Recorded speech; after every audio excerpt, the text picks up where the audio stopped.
दुआ और ज़हीर जो है इस वक्त कंटिन्यूसली लोकेशन को चेंज कर रहे हैं। और ये जिस वक्त मौजूद थे पंजाब यूनिवर्सिटी के अंदर, तो इनके वकील ने मिसगाइड किया। जो राय खुर्रम साहब है उन्होंने कहा कि जी ये तो हवेली लखा में मौजूद है, इनका एक इंटरव्यू मौजूद है। फिर उन्होंने कहा कि ये लड़का लड़की मेरे साथ राबते में है, लेकिन जब बात अथॉरिटीज़ तक चली गई और अदालत ने कहा इन्हें प्रोड्यूस करे, उसके बाद से राय साहब की स्टेटमेंट चेंज हो गई। उन्होंने कहा कि ये दोनों जो है, यहाँ पे मैं बड़ी एक बात ऐसी करने जा रही हूँ जो आप, क्योंकि हम लोग क्राइम रिपोर्टिंग करते हैं तो मुझे काफ़ी चीज़ों का इल्म भी है और कुछ अपनी एक सिक्स सेंस भी होती है। राय साहब ने वहाँ से अपनी स्टेटमेंट चेंज की। उन्होंने कहा कि 3-4 दिन से मेरा इनका राब्ता नहीं है, लेकिन फिर जब वकील ने कहा, 2000 के वालिद के वकील ने कहा कि अगर कोई मतलब उनको लेकर आए, हम सिक्योरिटी देते हैं, तो क्या आप उनको मनाएंगे? तो उन्होंने कहा कि हाँ मैं मनाऊंगा। तो वहाँ पे 2000 के वालिद ने इनको पकड़ा के देखिए, कह रहे मनाऊंगा, यानी कि इनको पता है इनकी लोकेशन का। चले ये तो एक लफाजी का गेम था, लेकिन उसके बाद क्या होता है कि 2000 के वकील का ये कहना था, बल्कि ज़हीर के वकील का इनफैक्ट ये कहना था कि इन दोनों की अब लोकेशन का मुझे 3-4 दिन से नहीं पता है। लेकिन उसके बाद एक यूट्यूबर है जिन्होंने कुछ वीडियोस और कुछ तस्वीर वो दिखाई हैं। अब मैं आपको बताती हूँ इन तस्वीर और वीडियोस की क्या हकीकत है।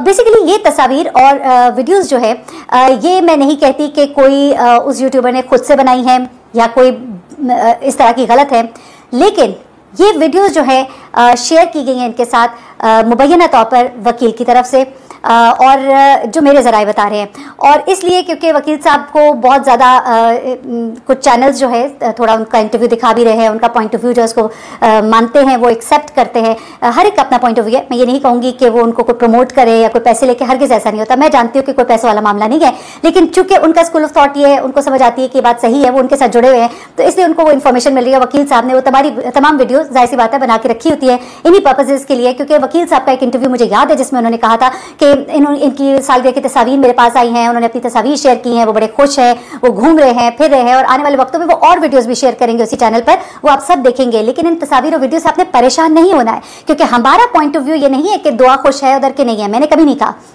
मैंने ये कहा कि हो सकता है वो बच्ची अपनी मर्जी से गई हो, लेकिन वो बच्ची है, उससे गलती हुई है, वो माइनर है। इस्लाम में भी इतने माइनर बच्चे के लिए वली का होना तो बहुत ही मस्ट है। वैसे भी वली का होना मस्ट है, लेकिन इतने बच्चे के लिए होना तो बहुत ही मस्ट है। इस्लाम में कहीं भी नहीं है कि 14 साल की बच्ची जाके मुंह उठाए खुद जाके शादी कर ले, ऐसा नहीं है। प्लीज इस्लाम को समझिए। हम लोगों ने इस्लाम को पढ़ा ही नहीं, सीखा ही नहीं, और हम कहते हैं वहाँ जो शादी हो गई है और बड़ा ही वो सुहाना कोई माहौल है और बड़ी पता नहीं क्या क्या चीजें दिखाई जा रही हैं, और आपको क्या पता कि बाप के दिल पे क्या कितनी तकलीफ से वो गुजरे होंगे। यानी कि मैं जो माँ नहीं हूँ उसकी, लेकिन मैंने देखा जब उसको तो मुझे तकलीफ हुई है, मुझे गुस्सा आया है, मुझे शर्म आई है। वो वीडियोस देख के मैं शर्मिंदा हुई हूँ बाय गॉड। तो आप सोचिए कि बाप के दिल पे क्या गुजरी होगी, वो जो पहले एक तकलीफ से गुजरे वो वीडियोस देख के क्या गुजरी होगी। और ये वीडियोस एक एक करके रिलीज की जा रही हैं अदालत के फैसले से पहले। बेसिकली आप समझ लीजिए कि फैसले को मुतासर करने के लिए कोशिशें होती है ना। आपने देखा हुआ है कि कई दफा अदालतों में जब फैसले हो रहे होते हैं उससे पहले, लेकिन फिर ये भी कहा जाता है कि इन दिनों में इस तरह की चीजें नहीं करनी चाहिए, क्योंकि ये केस को खराब करने के जिम्मे में आ सकता है। इस पे आपके ऊपर बड़े सारे मसाइल भी हो सकते हैं। मैं तो बल्कि कहूंगी कुछ लोगों को जो इस तरह की वीडियोज या कोई भी शेयर करे थोड़ा मोहतात रहे, क्योंकि इसमें आपके ऊपर कंटेम्प्ट ऑफ कोर्ट या कुछ भी मसले मसाइल हो सकते हैं। बेशक आपको वकील साहब कहें कि ऐसा कुछ भी नहीं होगा, लेकिन कहीं भी आपके ऊपर भी मामला आ सकता है, तो थोड़ा सा मोहतात रहे। हम लोग यहाँ पे खबरें दे रहे हैं, लेकिन साथ ही साथ अपनी सेफ्टी, अपनी भी चीज़ें जो है उनको थोड़ा सा सिक्योर रखना चाहिए।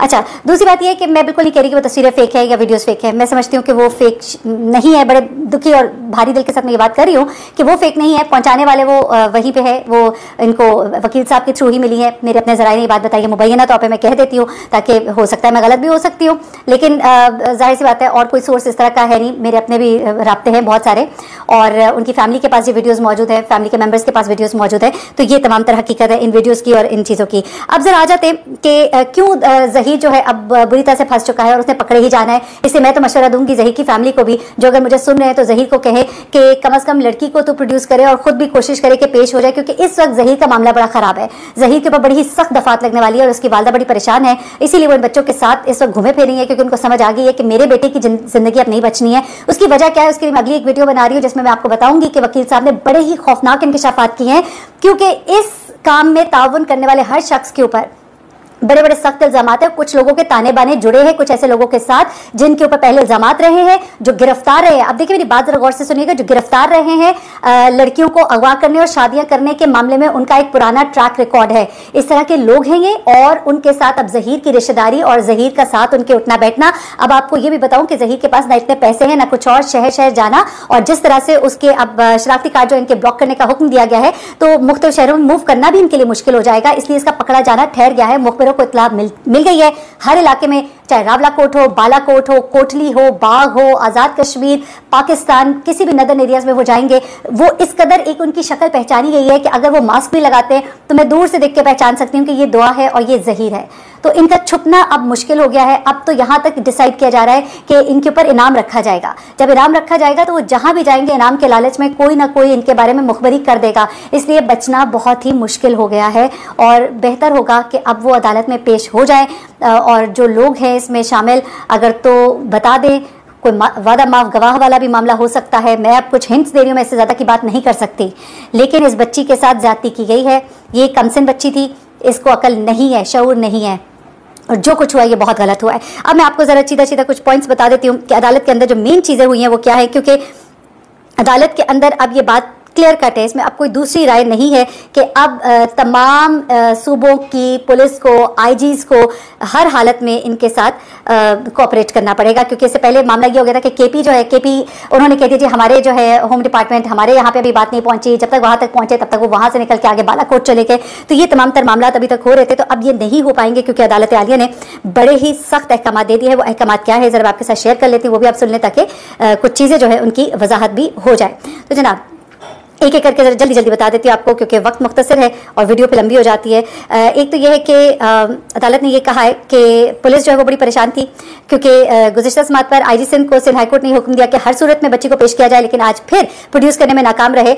तो जो वजूहात रखी उस पर अदालत ने एग्री नहीं किया और बड़ा ऑर्डर जारी कर दिया गया है। अदालत ने हुक्म दिया है कि सेक्रेटरी दाखिला जो है वो तमाम सूबों की पुलिस को हदायत जारी करे, यानी कि पहले तो सिर्फ सिंध पंजाब था, अब ये कहा गया जब केपी में गया वहां पर भी मामला ताखीर का शिकार हुआ इन्हीं वजह से कि होम डिपार्टमेंट से इजाजत देना तो ये तो वो, तो अब कह दिया कि सेक्रेटरी दाखिला सबको कह दे कि जोन सा भी सूबा होगा उनको कोऑपरेट करना, यानी फेडरल का सेक्रेटरी दाखिला चारों सूबों के आईजी से राब्ता करे, उन्हें हदायत दे के बच्ची को तलाश करे। उसके बाद मुखबिरी के हवाले वाले काम वो सारी चीजें आपको मैंने बता दी हैं। अदालत ने 30 मई तक का टाइम दिया है, कहा है कि पुलिस और तमाम कानून नाफिज करने वाले इदारे हर किस्म का ताउन करें, बच्ची को तलाश करे, बाजियाब करवाया जाए, अदालत के सामने पेश किया जाए। उसके बाद उन्होंने कहा कि हमने पंजाब आईजी सिंध ने कहा कि हमने पंजाब पुलिस से राब्ता किया, मालूम हुआ कि बच्ची को केपी मुंतकिल कर दिया। देखिए जो बात मैंने आपको बताई वो अदालत में भी बताई गई।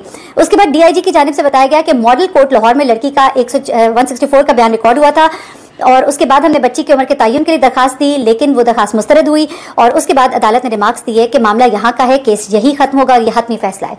क्योंकि देखिए ये जो चाइल्ड रिस्ट्रेन एक्ट है ये सिंध के अंदर ही है और इसके ऊपर सख्त सजाएं भी सिंध के अंदर ही है। और उन्होंने कहा कि ये लड़की जो कि सिंध की है, बेशक शादी वहाँ हुई है, लड़की सिंध की है, ये मामला यहीं पर सुना जाएगा और देखा जाएगा क्योंकि इसकी उम्र 18 साल लिखवाई गई जबकि ये 14 साल की माइनर है। ठीक है, उसके बाद जहीर को भी, निकाह खान को भी, गवाहान को भी सख्त से सख्त सजाएं होंगी और बच्ची को यहाँ लाना पड़ेगा। उसके बाद केस का फैसला होगा। लाहौर की अदालत में उन्होंने कहा कि आपने जब वो ये सब कुछ हुआ था तो वहाँ पर क्या सिंध पुलिस मौजूद थी? अदालत ने पूछा तो उन्होंने कहा हम वहाँ मौजूद थे, मजिस्ट्रेट साहब ने लड़की को उनके साथ भेज दिया। तो जज साहब ने कहा भाई ये वही तो वक्त था लड़की को लेकर आने का, वही तो सही वक्त था, अब आप मोबाइलों के पीछे भाग रहे हैं और लोकेशन आप ट्रेस करते फिर रहे हैं। उसके बाद जो अगली बात है वो ये कि सिंध पुलिस ने अदालत से रिक्वेस्ट की कि हमें 1 हफ्ते का वक्त दे। अदालत ने कहा कितना वक्त नहीं देंगे, वालिदैन की हालत देखिए, फौरी बच्चे को तलाश करें। और आईजी साहब को कहा कि आप जानते हैं कि हम इस पे अफसरान को हटाने का हुक्म दे सकते हैं। और मैं आपको बताऊं ये मामला जो है यहाँ लाहौर में हुआ था, लाहौर हाई कोर्ट में। जज साहब ने कहा था अगर रात तक ना प्रोड्यूस किया आईजी साहब, सीसीपीओ सबको हटा दिया जाएगा, दरखास्त दे देंगे वज़ीर आला को, वज़ीर आज़म को। उसके बाद लड़की रातों रात प्रोड्यूस की गई थी। ये शादबाग एरिया की मैं बात करी, मेरी वीडियोज़ पर मौजूद है। तो अदालत ने कहा कि आपको हम ये भी कर सकते हैं, आपने अभी तक शनाख्ती कार्ड क्यों नहीं ब्लॉक किए, इसके ऊपर भी क्वेश्चन किया गया। तो उन्होंने कहा कि जो भी ज़रूरी कार्रवाई है वो की जाए। तो जनाब ये है मामला अभी तक के। और मैं आपको बताऊं कि अब मामला काफ़ी सीरियस है और खोजी मुखबिर सब इस काम के ऊपर लगा दिए गए हैं और जो लोग गिरफ्तार किए गए हैं उन्होंने बड़े बड़े इंकशाफात किए हैं। मैं इन बातों पर अभी तक कायम हूँ और कोई गलती हुई तो बाद में माजरत भी कर लेंगे, लेकिन मेरी इन्फॉर्मेशन अभी तक यही है कि उन लोगों ने बहुत सी बातें बताई हैं और ऐसी बातें बताई हैं जिससे पता लग रहा है कि ये ह्यूमन ट्रैफिकिंग का केस है। और इस केस को वाकई एक एग्जाम्पल बनाना चाहिए कि मासूम बच्चों को बेवकूफ़ बना के ये गेम्स और ये सब कुछ खेलते खेलते बच्चे कहीं से कहीं पहुँच जाए। खुदा के लिए प्लीज़ ये बातें ना करें। मोहब्बत की शादी ये नहीं है मोहब्बत, ये बेराह रवी है। और मैं कहती शर्म का मुकाम है ज़हीर के वालदा के लिए, उसके भाई के लिए, उसके चाचे के लिए, उसके घर वालों के लिए जो साथ बैठ के तालियां बजा रहे हैं ना और वीडियोस बना रहे हैं, हैप्पी बर्थडे टू यू गा रहे हैं। साथ एक खातून बैठी थी बड़ी उम्र की, लेकिन आपको शर्म आनी चाहिए।